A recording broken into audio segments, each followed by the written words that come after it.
Right, hi everyone, if anyone's there at all, I just want to say hello.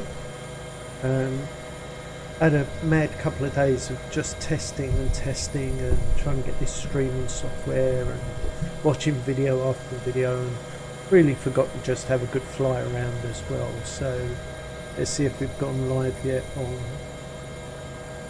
looks like we might be live now on YouTube. So, and it's public and everything looks like it should be working, so let's give it a go.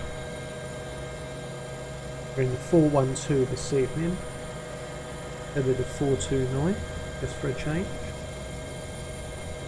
Chat window up.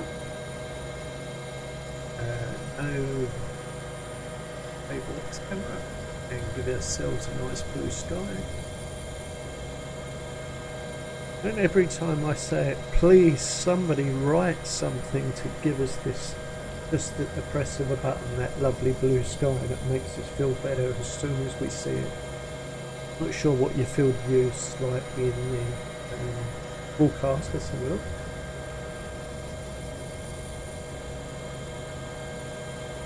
Not too bad.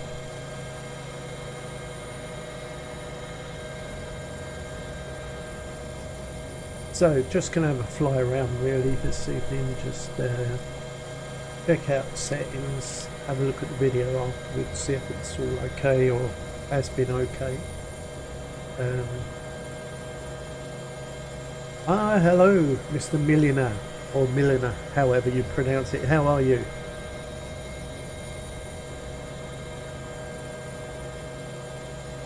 I've caught up on a few of your videos since. Well done. You're making great headway. I don't think there'd be much I'll be telling you soon. I think you're starting to get the grips of it all very quickly. So this is the X Trident 412, and it's very similar to the 429 that I think I mentioned to you in a blog or something where we were talking. Fly is very, very similar, looks very similar, but that you do have to pay for this one. But it's a lovely helicopter to fly around, and it's got some nice colours. So I think I'll just jump outside and have a look. So I've got it in the western colours there, and there's no end of different ones that you get to it. But if you've got to grips with the 429, the free one, this is a great one as well. I have to say it's a pleasure to fly. I'm not greatly into the navigation side, but it obviously has everything as well that you need to get into it. So let's jump into a few screens, jump out that, back into that. I'm still getting the grips with all these different screens you have to have open. Right, let's have a look, just have a basic hover around. As with all of these ones, a little bit of back when you take off. They all seem to like that. They seem to ride a bit nose high. And we're at Shoreham, which is always my favourite. That's where I do all my practicing, as you've probably seen on a few of the videos. What I was saying or mentioning earlier, I've been playing around with this live streaming, and for the last 2 days I'd sort of, you know, I'd lost my way. I forgot the fact that I should be flying around enjoying myself. I was watching video after video, trying to get the grass textures to look good in a live stream, and it's so amazingly difficult. If you make a video and you put it up and you've recorded it, the grass textures look as good as normal. But with a live stream, the compression techniques or whatever that they use, the first 10 foot in front of the windscreen look wonderful, and then the rest of them just become this mushy, horrible thing. And I use OBS software, and I'd followed no end of sort of videos on, I'm going to say, hardcore gaming channels of what they use and all that sort of stuff. But the one thing that we have different to them is that when you have a mass of greenery, a bit like that's in front of me at the moment, I think the compression software tends to blend it all into a bit of an overall sort of mishmash of green, where if you fly the same thing over, if we went over Brighton, the houses look sharp and everything else. So I think I was trying to achieve something that actually probably isn't, maybe isn't possible. I mean, I'm not sure how good it looks, but in the last of the tests that I was doing, up to about halfway up on the windscreen looked dead sharp, and then anything above that started looking a bit pixelated and a bit washed out. So I'd been trying to get round that, and as I say, in the meanwhile I'd forgotten that I should also just have a good fly around and enjoy myself now and again as well. So that's the story behind the live streaming and this, what they call the new NVENC encoder that was supposed to do wonders, but really hasn't made much difference at all at the end of the day. So I don't know if you've ever flown this way over South Downs, Shoreham Way. It's a beautiful area of the country towards Brighton. Obviously Brighton's well known, but the South Downs and Devil's Dyke, they do a lot of the slope soaring and hang gliding and everything else from, and it really is a beautiful part of the country, and Orbix have done a great job on it in here. The flying sort of a bit to the right of the South Downs, I think, officially, and then we come up to this place here, which I think it's the car park where they actually park to do all their hang gliding. I've overdone that a bit. Let's turn around again. And it sort of was one of the very first places that people did their sort of gliding from, that was steep enough and clear enough. But it's got a lovely little drop off this little valley in front here. I normally come up into it, I don't normally fly down into it from the top, so let's do it in reverse this time. They say it's called the Devil's Dyke, with the little helicopters. It really is a lovely, especially if you're in 3D, it's fantastic. Using that word again, fantastic, use that a lot lately. And it's only a very short little valley, but it's a great run through into the area. And the only difference, I think, what might have happened that Orbix have done, there's an awful lot of trees on this left hand side here, and I think when they're soaring off the top, I don't actually think there's that many trees when they're going off this hill here. So you get a lot of those para-wing things, and anyone learning to fly goes from there. Ah, right, so I don't have to tell you much about that at all. So yeah, I mean, we're in sort of Edenbridge, Sevenoaks area, so about an hour or so away, but we're looking to, now I've sort of been retired off. My boy's just going through his A-levels, just sitting them at the moment, or doing his mocks, and then once that's out the way, we're going to look for downsizing the house and moving over this way. Won't be able to afford Brighton, of course, but maybe Shoreham direction or somewhere like that near the airport would be great.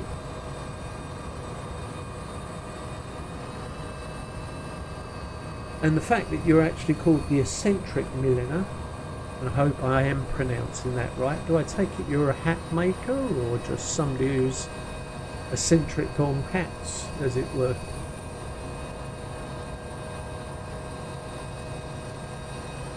Should point out there's about a 30-second delay on when we speak compared to what I see.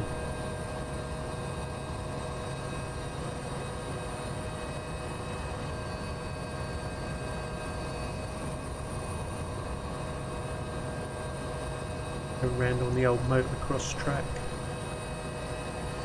well hidden away in the hillside here.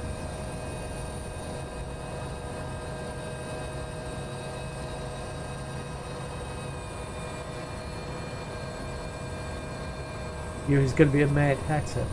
Strangely enough, my early youth was, I was a big motorcycle fanatic, and I was a member of the 59 Club in Hackney Road in Hackney, and my best friend was called the Mad Hatter. I had that tattooed all over him, and so strangely enough, he had a tattoo on his back which was of a Mad Hatter from the Alice in Wonderland stuff and all that thing. So not an unknown term to me, that one. Very strange when you get talking to people and explain, it's such a diverse range of people you meet. You know, you've got my background's in astronomy. I was originally a graphic artist worked in exhibitions, designing and putting together exhibitions. My hobby was astronomy, and I ended up working with one of the oldest telescope companies in the world, a company called Broadus, Clarkson and Fuller. And then after that, sort of, I suppose, because of my graphics background and everything that I did, managed to take a very old-fashioned company into the first realms of the internet. We were one of the first big internet companies in optics. That's good. So, as you say, it really is a diverse group that we meet in this lot. You know what I'm going to do? Within this 412, I've got buttons set up on everything else for autos, but on this one, I have to hit the fire extinguishers. I haven't spent the time to do it yet. Let's have a go at an auto into make out somebody's just hit there. Drop the collective. Durham's not far away. And one of the great things with these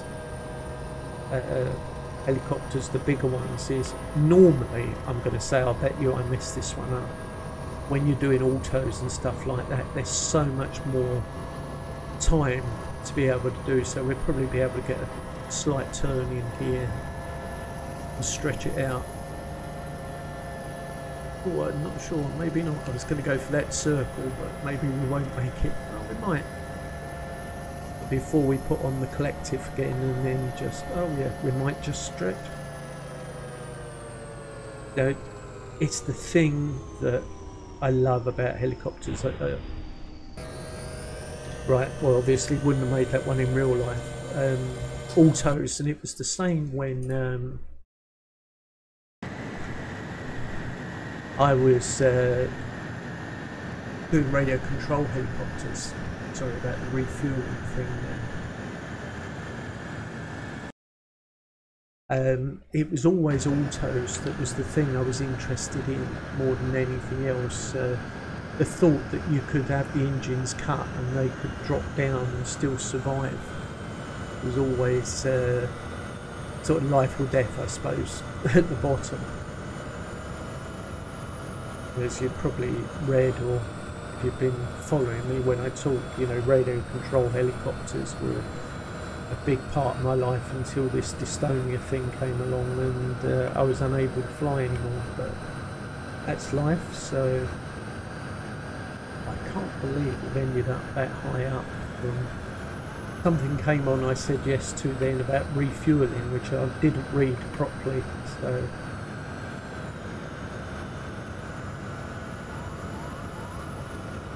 just keep dropping down. Be sure I'm over there.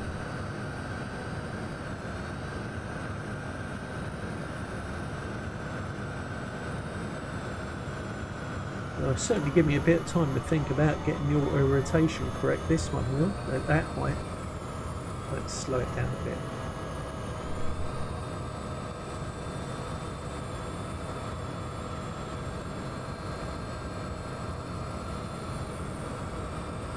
Right, that's interesting. So, dryers and ovens, is that for commercial use, for sort of, I'm going to say, anodizing type things, or stuff that's been painted, that type of work?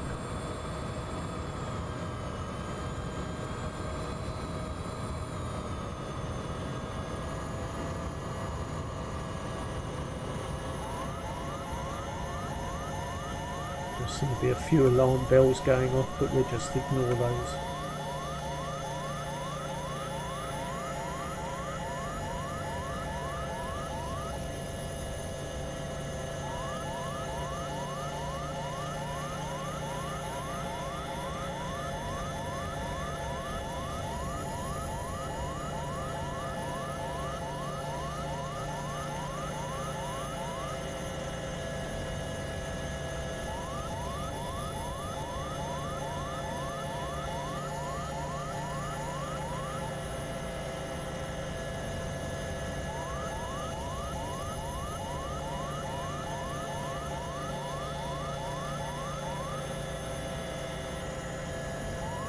This has got to be one of the longest autos I think I've ever done in terms of height on.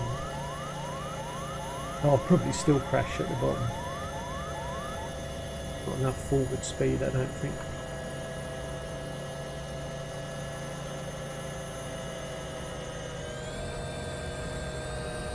Oh, the engine wasn't actually on. So all of that for nothing to get down there.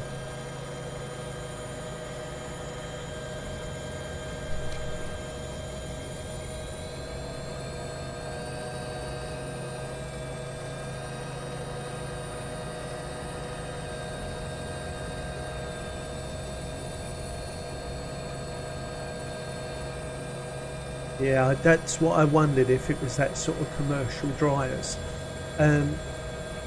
Where we had our warehouses for our internet company, there was a, I'm going to call it anodizer, paint processor chap down the end who used to do sort of industrial staircases and ironwork and stuff like that.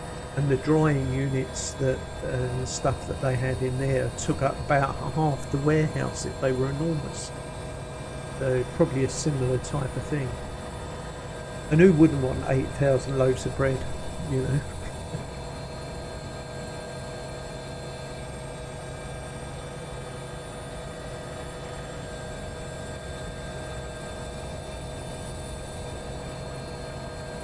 Yeah, it always makes me laugh as well, sort of nicknames we get called, because all my family find it really funny that my nickname ever since I was about 16 was Chopper, and it was because I was heavily into martial arts. I used to run martial arts clubs as a part-time thing, and when I started taking up radio control helicopters, of course the nickname stuck as well, called Chopper, and they all find it really funny that now I'm actually flying helicopters in a simulator that I'm known as Wonky because of the joystick.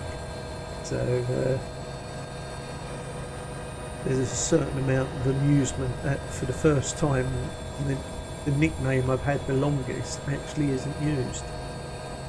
That's why sometimes you might see on some of my older YouTube videos when I was sim racing, I was under Chopper 1025 or 1025X, and when I was sim racing, everyone knew me as Chopper on that, obviously. Again, another big community, a bit like X-Plane. And now I'm doing helicopters, I'm known as Wonky. Who cares? As long as we're having fun, that's the main thing. Well, I think it's going to be down to the pier, and then we go round or down to the VMI tower, and then go back to Shoreham, and then I'll be calling it quits for the evening. Have a look at the video and see whether all these things I've been reading actually worked, whether the picture was reasonable. If you're still online, does the picture look reasonable flying, or what you're seeing?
look at that on the outside for a while.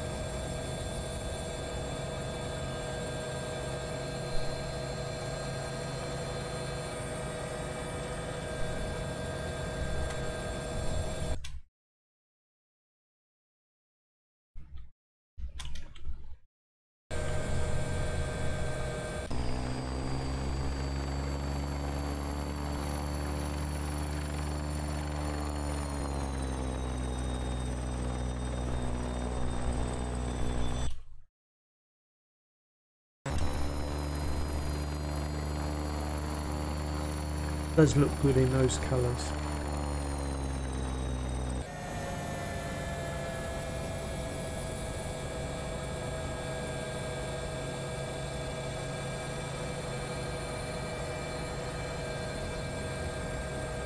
Oh, that'd be brilliant if you can. Yeah, just to let us know. I mean, I'll watch it as well and have a look. Maybe our expectations are always a bit too high when it comes to this type of thing. You know, the videos can come out extremely good quality, and the when you do something live or live streaming like this, so much of it's dependent. If my boy's in and he's playing on the Xbox, that affects it. If the wife's on her tablet, that affects it, and so on. So we've got a pretty good thing. We're on a Virgin Fibre, and which is like fantastic download. It's about 200 meg, but it's about 10 meg up. So I set it around 8 meg up or 8,000 bits or whatever, and that seems to be working at the moment. But anything above that, it doesn't. It seems to stutter and stop. And then if I drop below 5,000 bits, as they call it, you know, in the software, it goes all mushy again. No, I haven't. No, again, I think it's one of these things that every time they do their libraries and things like that, they are taking notice of what people are writing in and saying. But you know, as I've often said, it'd be nice if the buildings touch the ground in a lot of occasions than the stuff they're doing. I do find it hard to believe that a company can produce, you know, good software, good texture maps, good everything, and then we get near the ground in a helicopter and all the buildings are floating up in the air.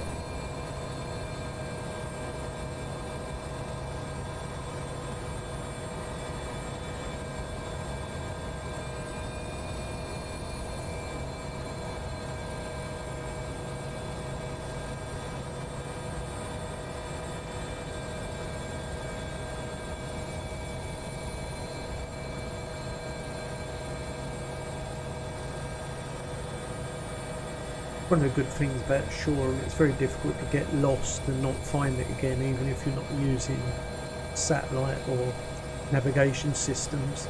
Follow the coastline, look for the power station or the well, I call it the inland waterway, this bit of water in front of us, and you'll always end up back home.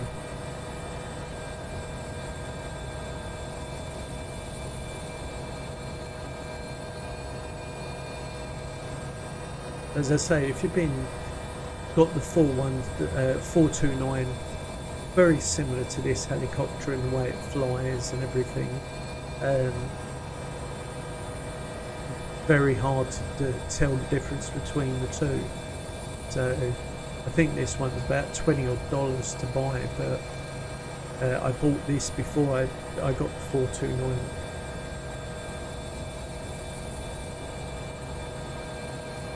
Yes, yeah.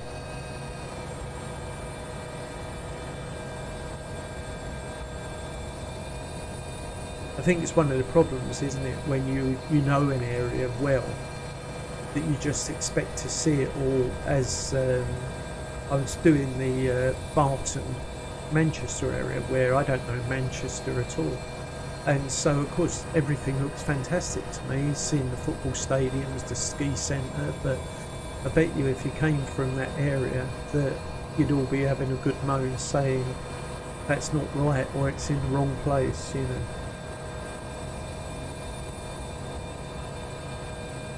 Right, so we can see home. Start slowing down our approach.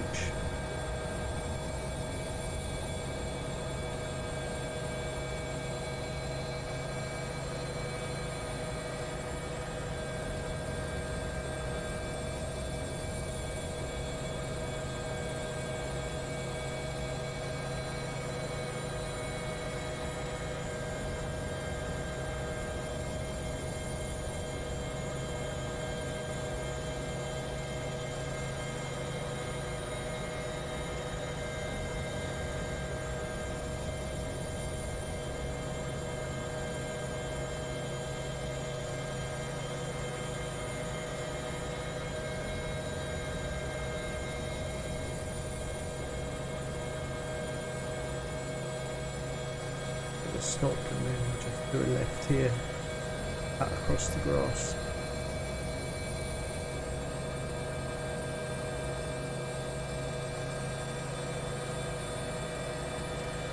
And I always moan about when they did Shoreham, my favourite helipad, they stuck that helicopter on there. And you can't remove it by unticking the don't draw helicopters. It's there no matter what you do. It was my favourite pad for practicing all my hovering manoeuvres on, and then they stuck a gleaming helicopters right in the middle of it.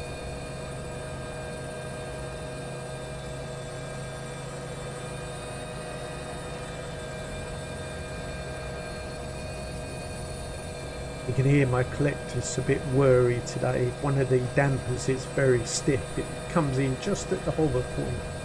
So just as I'm getting it into a nice hover, you hear it go whirl in as it, like a little notch.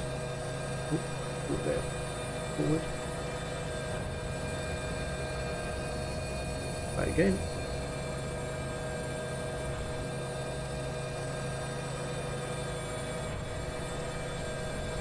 Let's catch him on something. There we go.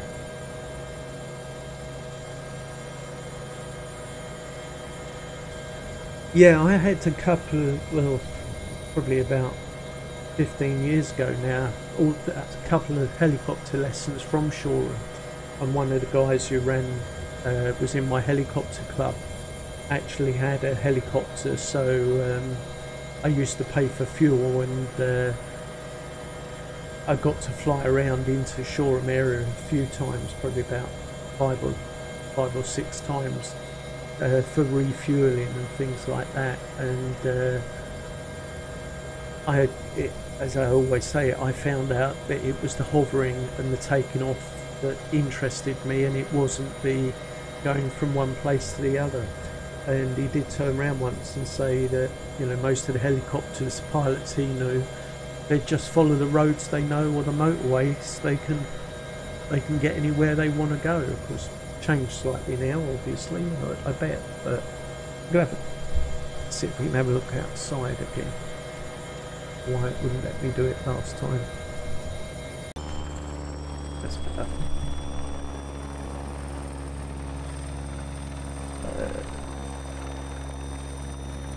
Some reason, you see, maybe it might have been the floats or something on there. Something was catching on that. Punch it forward a bit.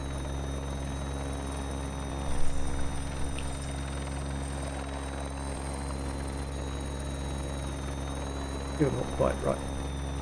But anyway, well, thanks for coming in on the chat. I do appreciate it. And as I say, if you get a chance, have a look on the big screen. Let me know what you thought the live stream compared to the video format looks like. I'm going to have a look at. I'm able to go back on the YouTube channel and look anyway. But I'm always interested in other people's points of view. You know, it's why we do it. Chat to each other and everything, but good to chat to you again, and keep on with what you're doing, because I see you've done loads of plane stuff, which I don't do at the moment. I might well get into it, but the helicopter stuff's coming on really fast, so you know, I don't think there'll be much to tell you or show you. In a few weeks time you'll be buzzing around like the rest of them. So anyway, brilliant to talk to you. Thank you very much. Have a nice evening anyway.